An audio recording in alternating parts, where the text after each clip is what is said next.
Web పేజీలు మనతో మాట్లాడటం, మనకు రిప్లై ఇవ్వటం, అసలిదంతా ఎలా మొదలైందో ఎప్పుడైనా ఆలోచించారా? ఈరోజు మనం వెబ్ టెక్నాలజీ పునాదుల్లోకి వెళ్లబోతున్నాం. ఇప్పుడు మనం వాడుతున్న ఈ మోడర్న్ వెబ్కి పునాది వేసిన ఒక పాత కానీ చాలా పవర్ఫుల్ టెక్నాలజీ గురించి తెలుసుకుందాం. అదే పైథాన్ సిజిఐ. ఒక్కసారి ఆలోచించండి. మీరొక వెబ్సైట్లో లాగిన్ ఫారం నింపినప్పుడు గాని, లేదా ఏదైనా బటన్ క్లిక్ చేసినప్పుడు గాని, స్క్రీన్ వెనక అసలేం జరుగుతుంది? ఆ మ్యాజిక్ ఎలా పనిచేస్తుంది? అవును, ఆ మ్యాజిక్ వెనుకున్న ఒక పాత కానీ చాలా చాలా ముఖ్యమైన టెక్నాలజీ గురించి మనం ఇప్పుడు మాట్లాడుకోబోతున్నాం.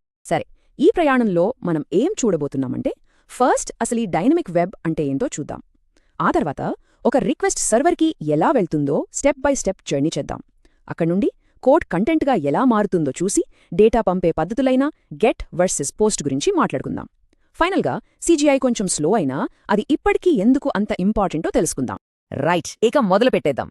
మనం తరచుగా వింటుంటాం కదా డైనమిక్ వెబ్ అని. అసలు దాని అర్థమేంటి? ఇక్కడే మన హీరో కామన్ గేట్వే ఇంటర్ఫేస్ అంటే సిజిఐ సీన్లోకి వస్తుంది.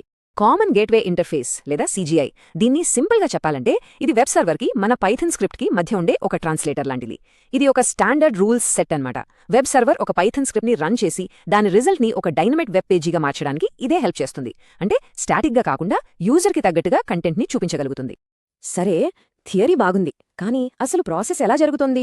మీరు బటన్ నొక్కిన సెకెను నుండి మీకు రెస్పాన్స్ వచ్చేంతవరకు ఆ సైకిల్ ఎలా నడుస్తుందో ఇప్పుడు స్టెప్ బై స్టెప్ చూద్దాం.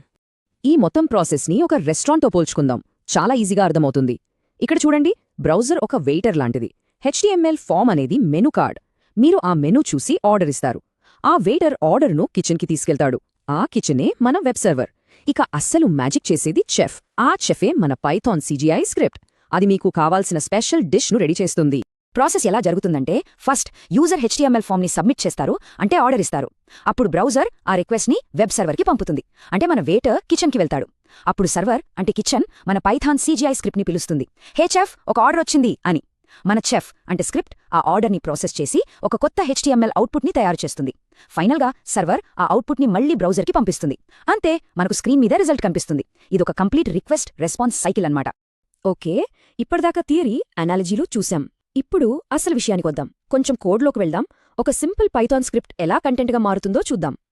కోడ్ అనగానే భయపడకండి, ఇది చాలా అంటే చాలా సింపుల్ పైథాన్ సిజిఐ స్క్రిప్ట్. చూసారా, కేవలం కొన్ని లైన్లు. ఈ కొన్ని లైన్లతోనే మనం బ్రౌజర్కి ఒక మెసేజ్ పంపగలం. చూడ్డానికి చిన్నగా ఉన్నా ఇందులో ప్రతి లైన్కి ఒక స్పెసిఫిక్ జాబ్ ఉంది. ఏంటో చూద్దామా? Okay, let's break it down. First line చూసారా, దాన్ని షబాంగ్ అంటారు. అది సర్వర్కి హే, ఈ స్క్రిప్ట్ని పైథాన్ 3తో రన్ చేయి అని చెప్తుంది. సింపుల్. నెక్స్ట్ ఆ కంటెంట్ టైప్ లైన్. ఇది చాలా ఇంపార్టెంట్. ఇది ఒక HTTP హెడర్, మన కంటెంట్కి ఒక పాస్పోర్ట్ లాంటిదన్నమాట. నేను పంపిస్తున్నది ఒక HTML ఫైల్ అని బ్రౌజర్కి చెబుతుంది. ఆ తర్వాతున్న ప్రింట్ స్టేట్మెంట్స్ మన ఫైనల్ HTML కంటెంట్ని రాస్తాయి. సరే, సింపుల్గా మెసేజ్ ప్రింట్ చేయడం ఓకే, కానీ అసలు మజా యూజర్ దగ్గర నుండి డేటా తీసుకున్నప్పుడే వస్తుంది కదా. మన స్క్రిప్ట్ని ఇంకొంచెం స్మార్ట్గా చేద్దాం. ఇక్కడే పైథాన్లోని సిజిఐ మాడ్యూల్ మనకు హెల్ప్ చేస్తుంది. చూడండి, ఈ కోడ్లో ఫారం నుండి యూజర్ నేమ్ని తీసుకుని వాళ్లకు పర్సనల్గా హెలో చెప్తున్నాం. కూల్ కదా. ఇక్కడ మ్యాజిక్ ఎలా జరుగుతుందంటే, just 3 simple steps. First import CGI అని చెప్పి మన టూల్స్ని రెడీ చేసుకుంటాం. నెక్స్ట్ CGI.field స్టోరేజ్తో ఫామ్లో యూజర్ ఎంటర్ చేసిన డేటా మొత్తాన్ని ఒకేసారి లాగేస్తాం. ఫైనల్గా form.getValue యూజర్నేమ్తో మనకు కావలసిన యూజర్నేమ్ ఫీల్డ్లో ఉన్న వాల్యూని బయట తీస్తాం. అంతే, చాలా సింపుల్. సరే, మనం బ్రౌజర్ నుండి సర్వర్కి డేటా పంపాలి అనుకున్నప్పుడు మనకు ముఖ్యంగా 2 దారులుంటాయి. ఒకటి గెట్, రెండోది పోస్ట్.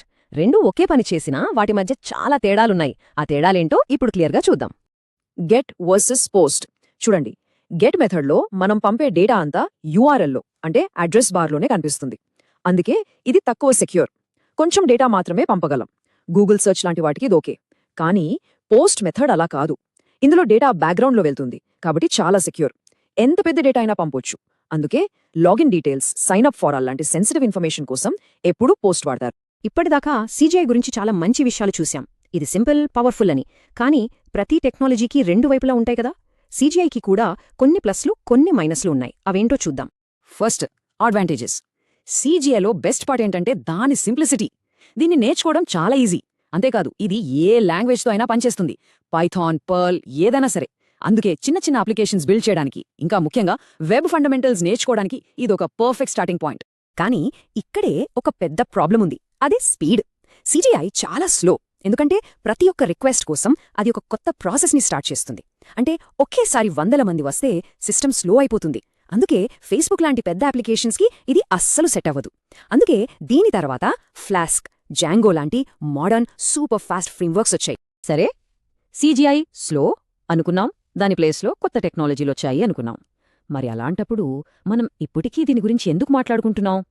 ఎందుకంటే దాని వారసత్వం చాలా గొప్పది. CGI అనేది మోడర్న్ వెబ్కి పునాది వేసిన టెక్నాలజీ. ఈ విషయం మన సోర్స్ టెక్స్ట్లో కూడా చాలా క్లియర్గా ఉంది. పైథాన్ CGI మాడ్యూల్ అనేది సర్వర్ సైడ్ స్క్రిప్టింగ్ మరియు వెబ్ అప్లికేషన్ ఫ్లోను అర్థం చేసుకోవడానికి ఒక బేసిక్ ఫౌండేషన్ అందిస్తుంది. చూసారా, దాని అసలైన బలం నేర్పించడంలో ఉంది. అది ఒక టీచర్ లాంటిది. అందుకే CGIని కేవలం ఒక అవుట్డేటెడ్ టెక్నాలజీగా చూడద్దు. అది ఒక చాలా ముఖ్యమైన మైలురాయి. CGIలో ఉన్న ప్రాబ్లమ్స్ ఏంటో అర్థం చేసుకుంటేనే ఫ్లాస్క్, జాంగో లాంటి మోడర్న్ ఫ్రేమ్వర్క్స్ ఎందుకు, ఎలా డెవలప్ అయ్యాయో, అవి ఎందుకు అంత ఎఫిషియెంట్గా ఉన్నాయో మనకు బాగా అర్థమవుతుంది. చూడండి, ఇంత సింపుల్ టెక్నాలజీ ఒకప్పుడు ఇంటర్నెట్నే మార్చేసింది, ఎర్లీ వెబ్ని నిర్మించింది. మరి ఇప్పుడు చెప్పండి, భవిష్యత్తు వెబ్ను ఏ టెక్నాలజీ నిర్మించబోతోంది?